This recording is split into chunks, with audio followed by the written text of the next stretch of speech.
Vous êtes de plus en plus nombreux à vous inquiéter de l'impact environnemental que peut avoir un feu d'artifice sur l'environnement. Cette inquiétude et cette demande est légitime, mais il faut bien se rendre compte que, hélas, le feu d'artifice ne pourra pas être à empreinte zéro. Cependant, des efforts sont faits continuellement et chacun à son niveau fait de son mieux pour limiter l'empreinte écologique d'un feu d'artifice. Point numéro 1, les déchets. Sachez qu'aujourd'hui, nous avons sélectionné uniquement des produits en carton. Il n'y a plus aucun plastique et donc tous les déchets sont biodégradables. Il ne restera qu'après votre feu d'artifice que quelques petites rondelles de carton de cette taille-là, si jamais nous ne les avons pas vues. Mais sinon, nous ramassons tout à la main. Nous avons des râteaux de jardiniers pour laisser le terrain aussi propre que nous l'avons trouvé. Si vous trouvez ces petites rondelles, c'est qu'elles ont échappé à notre nettoyage, mais de toute façon, ne vous inquiétez pas, elles sont totalement biodégradables. Nous avons aussi des méthodes et des processus en interne qui font que nous utilisons très peu de fils, donc très peu de fils à base de cuivre, ce qui fait que nous économisons et du plastique et du cuivre.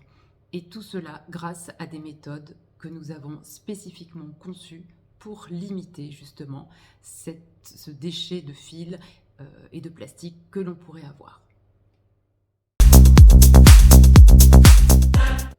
Une autre problématique que nos clients abordent souvent est le problème du bruit. Le bruit, effectivement, un feu d'artifice fait du bruit, mais il y a d'autres choses qui font du bruit, qui peuvent effrayer les animaux, qui sont aussi, par exemple, les coups de fusil des chasseurs, des avions qui passent, bref. Un feu d'artifice sans bruit ne sera jamais un feu d'artifice.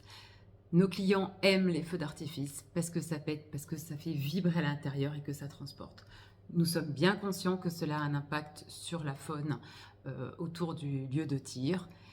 Si certains domaines ou certaines communes souhaitent limiter les nuisances sonores, cela est possible de différentes façons. Tout d'abord en tirant le feu d'artifice le plus tôt possible, dès la tombée de la nuit, et nous saurons exactement vous indiquer à partir de quelle heure c'est possible.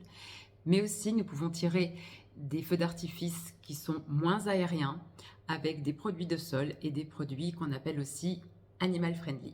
Ces produits animal friendly commencent à se développer de plus en plus, mais attention, il ne faut pas vous leurrer, ce n'est pas aussi aérien que des bombes qui explosent dans le ciel, mais ça reste quand même de magnifiques tableaux, on va dire à mi-hauteur, jusqu'à une hauteur de 40-50 mètres.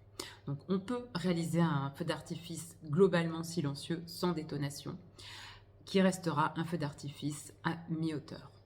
Mais comme la plupart des gens, quand ils souhaitent un feu d'artifice, ils souhaitent aussi le bruit qui est associé, parce que c'est quelque chose qui prend aux tripes, nous ne serons pas en mesure de faire un feu d'artifice aérien avec les vibrations et les sensations, avec un feu d'artifice sans bruit. Voilà. Mais là, les technologies sont en cours d'amélioration pour faire des produits qui sont de moins en moins bruyants. Dernier point que nous allons aborder aujourd'hui concernant l'impact environnemental, c'est notre empreinte carbone. Alors oui, on brûle de la matière, on brûle de la poudre, du carton, mais nous avons calculé qu'à notre échelle, à l'échelle de notre société, les émissions de CO2 que nous faisons sont du même ordre de 50 km d'un Airbus A320.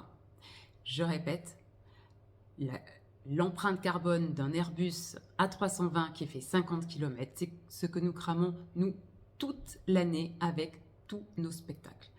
Voilà, donc c'est bien d'avoir une ordre de grandeur de ce que peut représenter notre empreinte écologique par rapport au simple fait de prendre l'avion.